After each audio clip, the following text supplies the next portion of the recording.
Dalam video yang beredar, Israel menembakkan rudal tak jauh dari Rumah Sakit Al-Quds di Gaza pada Rabu 18 Oktober 2023 kemarin.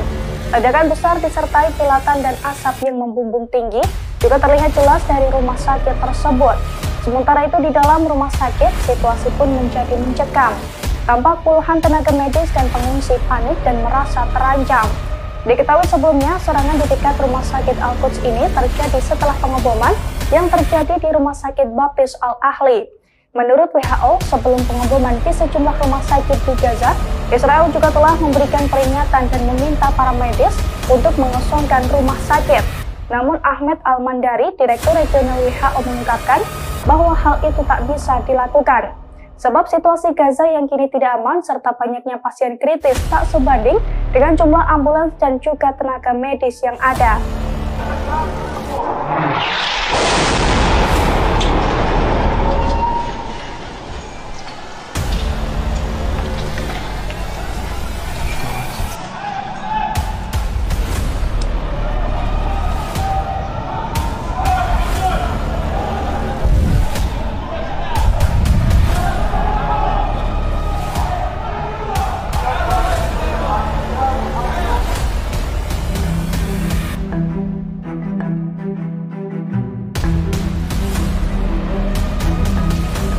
Hal itu diungkapkan Joe Biden ketika berkunjung ke Israel pada Rabu 18 Oktober kemarin. Dalam kesempatan itu, Joe Biden mengaku mendukung pernyataan dari Israel bahwa tembakan rudal dari Hamas salah sasaran ke arah rumah sakit di Gaza hingga menyebabkan sebanyak 600 orang meninggal dunia. Oleh karena itu, Biden menilai bahwa Hamas hanya membawa penderitaan kepada warga Palestina. Diketahui sebelumnya, hingga saat ini Israel dan Hamas saling tuduh soal serangan rudal yang menghantam rumah sakit di Gaza pada Selasa 17 Oktober. Hamas menyebut serangan di rumah sakit tersebut sebagai pembantaian yang mengerikan. Hamas juga mengatakan bahwa ledakan tersebut disebabkan oleh serangan Israel. Di sisi lain, militer Israel menyalahkan Islamic Jihad, sebuah kelompok militan Palestina yang sering bekerja sama dengan Hamas atas serangan tersebut.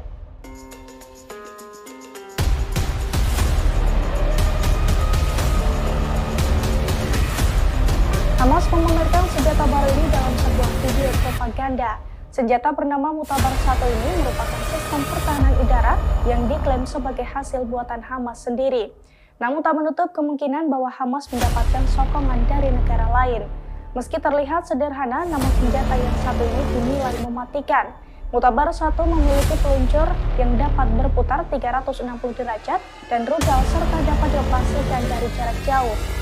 Pasalnya senjata ini ditujukan untuk meledakkan proyektil pada ketinggian tertentu agar pecahan hulu ledak menembus area tertentu. Mutabar 1 juga diklaim efektif menaklukkan kendaraan udara tak berawak atau helikopter yang terbang rendah. Sebagai informasi, Hamas sebelumnya juga telah memiliki senjata Strela 2 yang merupakan sistem rudal yang diluncurkan dari bahu buatan Rusia sejak tahun 1968.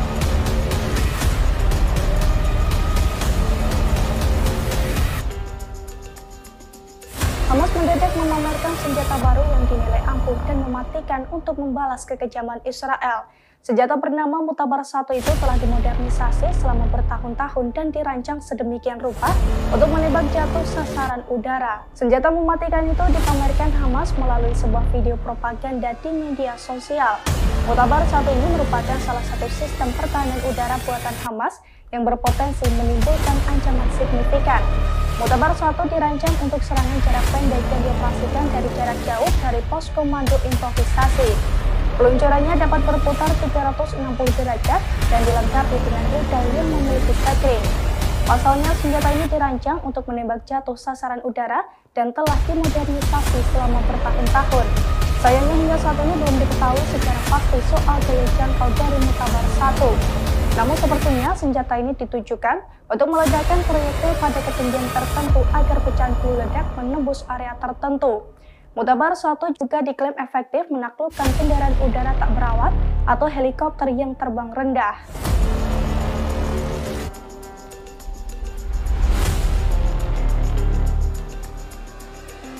Pernyataan tersebut disampaikan Kobi dalam sebuah video yang diunggah dalam media sosial milik polisi Israel pada Selasa 17 Oktober.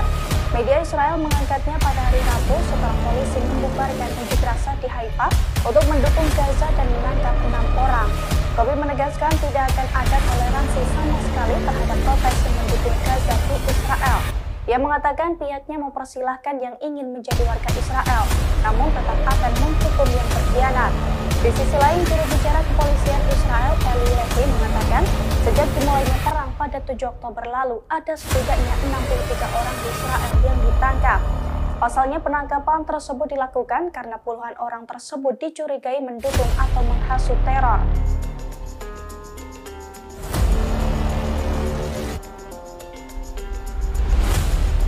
Amerika Serikat sendiri sebelumnya juga telah memperingatkan Iran yang mendukung Hizbullah agar tidak terlibat dalam krisis antara Israel dan juga Hamas. Bahkan Washington pun telah mengerahkan 2 kapal induk untuk menghalangi aktor negara atau non-negara yang berupaya meningkatkan perang. Namun pejabat Hizbullah Hashem Safidi justru memberikan ancaman kembali di hadapan ribuan pendukungnya. Hashem mengatakan bahwa Joe Biden, Perdana Menteri Israel Benjamin Netanyahu, dan juga orang-orang Eropa yang jahat harus berhati-hati. Sebab ia mengklaim saat ini Hizbullah ribuan kali lebih kuat dibandingkan sebelumnya. Terlebih ia juga mengklaim bahwa pasukannya memiliki iman yang lebih kuat dari kapal perang ataupun segala senjata yang dimiliki oleh musuh. Sebagai informasi, sejak 7 Oktober lalu, Hizbullah dan Israel hampir setiap hari saling baku tembak di perbatasan.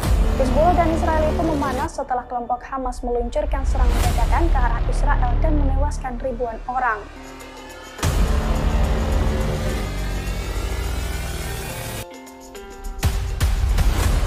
Josh Paul sendiri merupakan pejabat Kementerian Luar Negeri Amerika Serikat di biro yang mengawasi pengiriman senjata. Berdasarkan surat pengunduran dirinya, Paul merupakan Direktur Kongres dan Urusan Publik untuk Biro Urusan Politik Militer Kementerian Luar Negeri Amerika Serikat selama lebih dari 11 tahun. Menurut Paul, pengunduran dirinya itu merupakan bentuk protesnya atas keputusan Washington, sebab Washington mengirimkan senjata dan amunisi ke Israel dalam perang negeri Zionis dengan milisi Hamas Palestina. Selain itu, Paul mengaku mengundurkan diri dari jabatannya karena mendukung Amerika Serikat untuk Israel itu mengarah pada kebijakan yang berpandangan sempit dan tidak adil. Ia juga menilai dukungan tersebut bertentangan dengan nilai-nilai yang mereka anut. Selain itu, dukungan tersebut dapat menyebabkan penderitaan lebih besar bagi Palestina. Dalam sebuah wawancara, Paul mengatakan tindakan Israel yang memutuskan pasokan air, makanan, obat-obatan medis, serta listrik ke jalur Gaza merupakan sebuah langkah yang mencerminkan pelanggaran hak asasi manusia atau HAM.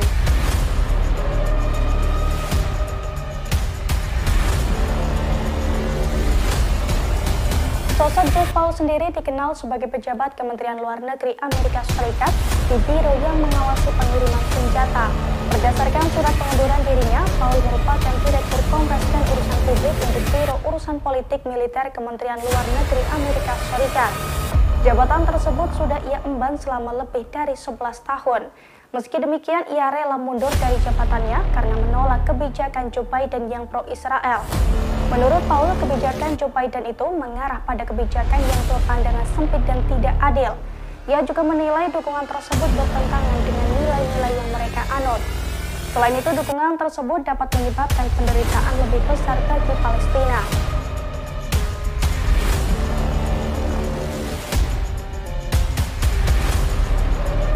Detik-detik peluncuran rudal ke arah Israel itu terekam dalam sebuah video yang diunggah di Telegram media militer Hizbullah, tepatnya pada Kamis 19 Oktober 2023. Dalam video tersebut terlihat rudal canggih pasukan Hizbullah menghancurkan dengan cepat dan menghancurkan berbagai peralatan senjata elektronik milik Tentara Pertahanan Israel atau IDF di perbatasan Lebanon.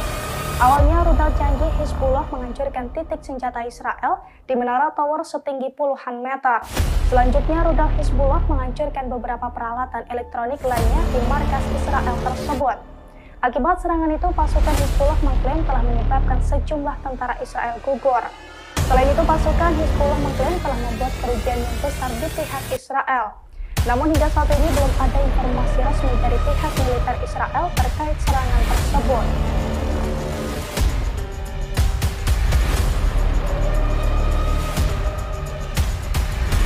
Penampakan koper nuklir milik Vladimir Putin itu terlihat seusai Putin bertemu dengan Presiden Xi Jinping di Beijing pada Rabu 18 Oktober. Dalam video yang beredar, Putin tampak dikelilingi oleh pengawal yang membawa koper nuklir. Koper nuklir itu dibawa oleh seorang perwira Angkatan Laut Rusia. Pasalnya, koper tersebut sebenarnya memang selalu dibawa oleh presiden, namun jarang sekali tertangkap oleh kamera. Dalam koper nuklir tersebut berisikan tombol khusus atau kode-kode guna memerintahkan serangan nuklir. Sebagai informasi, koper nuklir itu merupakan alat komunikasi aman yang menghubungkan antara presiden dan para petinggi militernya. Dengan koper tersebut, Putin juga bisa berkomunikasi dengan pasukan roket melalui jaringan komando atau kendali elektronik Kaspersky yang sangat rahasia.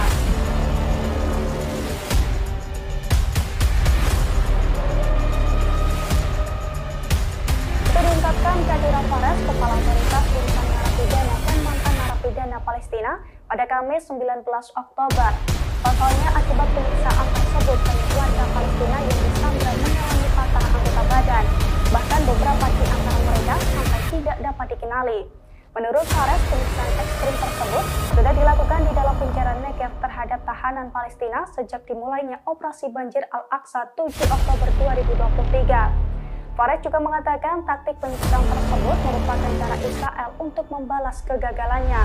Oleh karena itu, penjara Israel di Negev tersebut disebut sebagai Abu Ghraib baru. Penjara Ghraib sendiri merupakan sebuah penjara di Irak yang dipakai sejumlah tentara Amerika Serikat menyiksa para warga Irak yang dianggap membangkang saat invasi Amerika Serikat ke negara tersebut pada tahun 2003 silam.